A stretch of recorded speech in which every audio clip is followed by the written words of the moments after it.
Mesdames et messieurs, bonjour et bienvenue sur notre chaîne YouTube. L'information en Afrique et dans le monde en continu. Ici, nous n'avons qu'un seul objectif, c'est de vous informer autant que possible sur l'actualité, la politique, l'économie et bien d'autres. Alors si vous êtes nouveau, abonnez-vous et activez aussi la cloche de notification pour ne rien manquer des informations à venir. Cela étant fait, on commence. Agenda. Crise sécuritaire, division politique, société fracturée. Bien que le capitaine Traoré souhaite aller vite, le chemin menant à une transition civile est plein de périls. C'est une semaine décisive de tous les dangers qui s'annoncent pour le pays des hommes intègres. En effet, en moins d'une semaine, le Burkina Faso a connu une succession d'événements dont on peut se demander s'ils sont de nature à dénouer la crise protéiforme qui mine le pays ou bien plutôt à le faire plonger, encore, dans l'inconnu. Il y a d'abord eu ce nouveau coup d'État dans le coup d'État. Le capitaine Ibrahim Traoré a renversé le 30 septembre le lieutenant-colonel Paul-Henri Sandaogo Damiba, lui-même arrivé par la force au pouvoir en janvier en renversant le président élu démocratiquement Roch-Marc Christian Kaboré. Il a justifié son putsch par l'incapacité de son prédécesseur à juguler la dégradation sécuritaire continue dans ce pays frappé depuis 2015 par le djihadisme. Argument lui-même employé par le lieutenant-colonel Damiba pour justifier son coup d'État du 24 janvier contre le président Kaboré.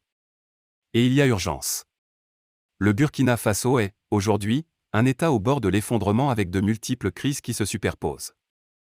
Un pays au bord de l'effondrement. Les attaques régulières de groupes armés affiliés à Al-Qaïda et au groupe État islamique, EI, ont fait des milliers de morts et provoqué le déplacement de quelques 2 millions de personnes. Plus de 40% du territoire échappe au contrôle de l'État, notamment du côté des frontières avec le Mali et le Niger.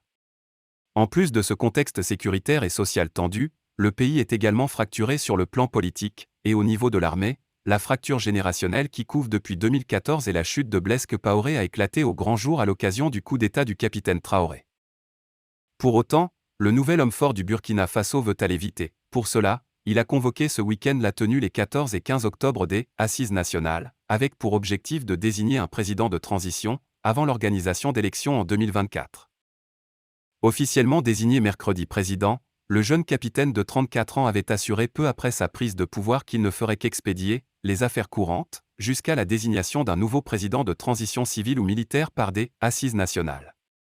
Ces assises, dont le Burkina Faso est désormais coutumier, doivent rassembler notamment les forces politiques, sociales et de la société civile.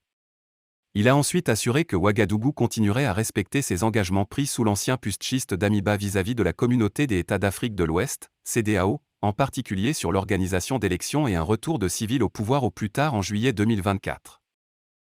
Rosé l'épineuse question de savoir qui pourra relever ces immenses défis.